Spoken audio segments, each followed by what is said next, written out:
대한민국 근현대사를 성경적 세계관으로 알리고 전하는 대한역사문화원의 한국 근현대사 바로 알기 특강입니다. 자유를 위해 부름받은 사람 네 번째 이야기, 한성 감옥의 기적입니다. 이승만은 한성 감옥의 고통 속에서 자신도 모르게 오 하나님, 나의 영혼을 구원하여 주옵소서, 그리고 나의 나라를 구원하여 주옵소서라고 기도했습니다. 그러자 그를 짓누르던 고통이 사라지고 기쁨을 누리게 되었죠. 이승만은 그때의 상황을 이렇게 고백합니다. 나의 마음에 기쁨이 넘치는 평안이 깃들면서 변한 사람이 되었다. 내가 선교사들과 그들의 종교에 대해 갖고 있던 증오감, 불신감이 사라졌다. 이런 변화 이후 이승만은 비로소 진정한 개혁을 시작하게 되었습니다. 한성 감옥이라는 절망의 장소에서 하나님을 만나고 하나님의 전능하신 손을 의지하여 놀라운 일을 시작한 것이죠. 우리는 그것을 한성 감옥의 기적이라고 부릅니다. 지금부터 한성 감옥 기적을 소개하겠습니다. 그 시작은 한성 감옥 학교입니다. 1902년 10월 어린이를 위한 학교가 시작되었고 12월에는 도서관이 그리고 수감자들의 변화를 위한 어른 학교로 이어졌습니다. 감옥에 웬 학교? 더구나 어린이 학교라니. 어린이도 죄를 지어서 투옥되었다는 걸까요? 그건 아니죠. 만약 죄를 짓고 수감 생활을 해야 하는 사람이 한 집안의 가장이고 그 사람 없이는 가족의 생계 유지가 어려운 경우 그가 밖에 나가 일하는 동안 그의 아들이 볼모로 갇혀 있도록 했다고 합니다. 또 죄수인 아버지와 함께 생활하는 아이들도 있었죠. 그래서 한성 감옥에는 적지 않은 아이들이 있었다고 합니다. 이승만은 그 아이들을 위해 한성 감옥에 학교를 만들고 성경, 국어, 영어, 역사, 세계사를 가르치기 시작했습니다.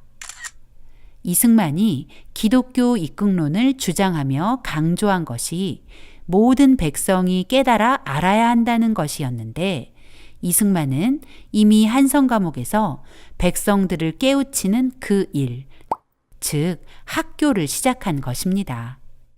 이승만은 어린이들만 교육한 것이 아니었고 함께 수감 생활하던 동료 죄수들을 계몽하는 일도 시작했습니다. 지금의 생각으로는 그랬구나라고 쉽게 생각할 수 있지만 이승만의 동료 죄수 대부분이 잡범과 무레배들이었다는 것을 생각해 보면 그들을 가르친다는 것이 결코 쉬운 일이 아니었을 것이고 이승만의 교육에 대한 의지가 얼마나 결연했는지 짐작하게 합니다. 한성 감옥 학교는 지식을 전달함과 동시에 복음으로 죄수들의 변화를 이끌어내려는 이승만의 전략이 숨어 있었습니다. 감옥이라는 고통의 공간에서 사람들에게 유익한 도움을 제공하면서 동시에 거부감 없이 복음을 받아들일 수 있도록 작전을 세운 것이죠. 선교사들은 이승만의 이 놀라운 계획을 당연히 적극 지지하였고 감옥으로 많은 책을 들여보내주어 1902년 12월 한성 감옥에 도서관을 만들게 되었습니다. 학교를 열고 도서관을 만든다는 것은 이승만 혼자 계획한다고 되는 일이 아니었습니다. 이 모든 일은 하나님의 계획이었죠. 이승만은 이 일이 자신의 능력으로 된 것이 아니라 오직 하나님의 인도하심이라고 고백합니다. 1903년 5월호 신학월보에 실린 그의 글을 잠깐 볼까요? 하나님의 거룩하신 뜻으로 세상 죄인들을 감화시키는 교가 아니면 불소한 재정으로 서적치를 졸지에 실시할 수 없었을지라. 이것이 나의 이른바 하나님의 은혜를 감사함이니 이 깨달음과 감사함으로 여일이 힘쓰면 오늘 심는 겨자씨에서 가지가 생겨 공중에 나는 새가 깃들이게 될 줄을 믿겠나이다. 이승만의 고백처럼 이 모든 일은 하나님의 은혜였습니다. 하나님께서는 이미 그의 생각과 계획에 앞서 행하시며 그를 도울 사람까지 준비하셨죠. 한성감옥 도서관에는 기독교 신앙서적과 역사, 법률, 외교 및 시사 관련 서적, 그리고 문학까지 약 523권의 서적을 소장하고 있었다고 합니다.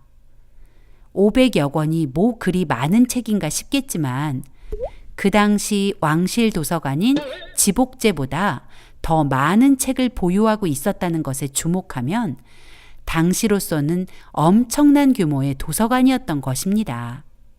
더구나 감옥에 그 도서관이 있었다니 그야말로 기적 아닐까요? 이승만은 예수님을 영접한 후 한성감옥의 복음 전도자가 되었습니다. 그는 회심한 후 매일 성경을 읽었는데 언제부터인가는 아주 큰 소리로 온 감옥이 다 듣도록 성경을 읽었다고 합니다. 이유는 함께 수감된 죄수들을 전도할 목적이었죠. 놀랍게도 죄수들은 성경 읽는 소리를 싫어하지 않았고 더구나 성경 읽는 것을 저지해야 하는 간수들마저도 성경 이야기에 빠져들곤 했다고 합니다. 그런 노력으로 함께 수감된 양반들 40명이 예수님을 믿게 되었습니다. 조선에서 한 번에 40명이나 되는 양반이 복음을 듣고 구원받게 된 것은 전에 없던 놀라운 일이었죠. 그 양반 중 여럿이 장차 기독교계의 지도자, 그리고 대한민국 건국의 아버지들이 된다는 사실. 하나님의 계획은 이렇게 정확하고 치밀하게 진행되고 있었습니다. 1902년 9월, 콜레라가 대한제국을 휩쓸었습니다. 전국적으로 2만 3천여 명이 콜레라로 목숨을 잃었죠. 한성감옥도 예외는 아니었고 한성감옥에 콜레라 환자가 발생하고 4, 5일 만에 60여 명이 사망할 만큼 위기의 상황이었죠.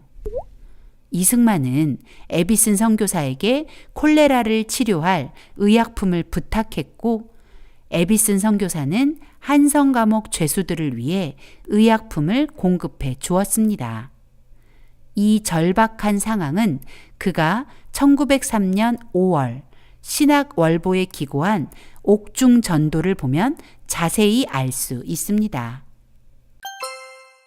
혈육의 연한 봄이 5, 6년 옥고에 큰 질병 없이 무고히 지내며 내 외국 사랑하는 교중 형제 자매들의 도우심으로 하도 보호를 많이 받았거니와 성신이 나와 함께 계신 줄 믿고 마음을 점점 굳게 하여 영혼의 길을 확실히 찾았으며 작년 가을에 괴질이 옥중에 먼저 들어와 4, 5일 동안에 60여 명을 눈앞에서 끌어내릴세 심할 때는 하루 17 목숨이 앞에서 쓰러질 때에 죽는 자와 호흡을 상통하며 그 수족과 몸을 만져 시신과 함께 섞여 지냈으나 홀로 무사히 넘기고 이런 기회를 당하여 복음 말씀을 가르침에 기쁨을 이기지 못함이라. 이승만은 콜레라로 쓰러진 환자들을 진심으로 안타까워하며 헌신적으로 간호했고 그들의 구원을 위해 기도했습니다. 콜레라에 감염될 수 있다는 것을 충분히 알았지만 말이죠. 이승만의 그 섬김은 병든 자들의 마음을 열었고 많은 이들이 이승만의 사랑과 섬김에 감동을 받아 기독교로 개종하는 일이 일어난 것입니다. 언더우드 선교사의 부인 릴리어스 호튼 여사는 이승만의 복음 전도의 열정에 대해 이렇게 말했습니다. 이승만이라는 청년은 성경에 감격하여 동료 죄수들에게 복음을 열광적으로 전파했다. 이승만은 예수님 믿고 완전히 달라졌습니다. 한성 감옥에 수감된 직후 죽음의 공포 때문에 두려워하던 그가 이제는 예수님의 사랑으로 사람들을 돌보고 자유의 복음을 전하는 일에는 죽음도 두려워하지 않는 사람이 된 것입니다. 한성 감옥에는 날마다 더 놀라운 일이 일어났습니다. 한성 감옥을 복당이라고 부르게 된 것입니다. 복당이 무엇인가요? 복이 있는 집, 복이 넘치는 집이라는 뜻입니다. 어떻게 감옥이 고통스러운 그곳이 복이 넘치는 곳이 되었을까요? 그 이유는 한성 감옥에서 하나님을 향한 예배가 드려졌기 때문입니다. 이승만의 구원은 이승만에게만 머물러 있지 않았고 이승만을 통해 한성 감옥에 자유가 선포되고 그 선포된 자유는 더 많은 사람을 자유롭게 했습니다. 그리고 자유를 선물 받은 이들은 하나님을 예배하는 거룩한 성도가 되었고 이제 그들은 거룩한 국민이 되는 것이죠. 잠시 이승만의 기록을 살펴볼까요? 이 이야기의 가장 고무적인 부분은 예수가 다른 사람들의 구원을 위해 자신의 생명을 저버린 데 있다. 어두운 감방 안에서 일부 죄수들은 죽음의 시간을 고통스럽게 기다리고 있었고 어떤 자들은 교수대로 끌려갔고 또 다른 이들은 마치 사탄 자신이 영원히 옥자에서 군림하고 있는 듯 희망의 빗줄기라고는 하나도 없이 끝없이 고통받고 있었다. 그런 시간과 그런 상황에서 우리 각자는 예수가 다른 사람들의 구원을 위해 고통을 받았다고 믿었고 예수가 당한 무고와 불의는 너무나 현실적이고 참된 것이어서 우리 각자가 이상스럽게도 가슴이 뜨거워지는 것을 경험하였다. 구원의 놀라운 은혜를 경험한 이승만과 그의 동지들은 성령 세례를 경험했습니다. 성령님께서 그 사람들 가운데 충만하게 임재하시니 찬송가의 한 소절처럼 주 예수와 동행하니 그 어디나 하늘나라 이런 놀라운 변화가 일어난 것입니다. 인생의 목적이 바뀌는 순간이었죠. 그렇게 이승만과 그의 동지들은 어떤 상황에서도 물러서지 않은 용사들이 되어가는 중이었습니다. 게일 선교사는 한성 감옥에서의 이 놀라운 기적을 1909년 출간한 전환기의 조선이라는 책에 이렇게 적었습니다. 벙커 목사 부부가 정기적으로 방문했던 이들의 감옥은 처음에는 진리 탐구의 방으로 시작하여 다음에는 기도의 집이 되고 그 다음에는 예배당으로 바뀌었다가 급기야 신학당이 되었다. 이 과정을 끝내자 하나님께서는 이들을 모두 감옥에서 내보내어 사역토록 하셨다. 그들은 높은 사회적 지위와 정치적 영향력, 그리고 우수한 한문 실력 때문에 이 나라 수도의 기독교계에서 최초의 지도자가 되었다.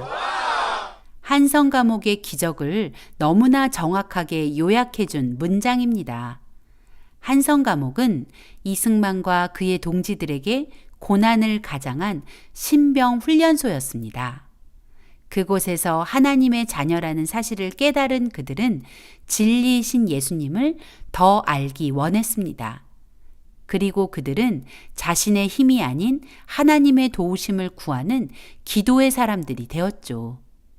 이제 그들은 인생의 목적을 하나님의 영광으로 바로잡았습니다. 그리고 하나님이 자신들을 부르신 목적을 깨닫게 되었습니다. 이 모든 과정이 하나님의 섭리였고 한성 감옥은 하나님이 예비하신 훈련장이었던 것이죠.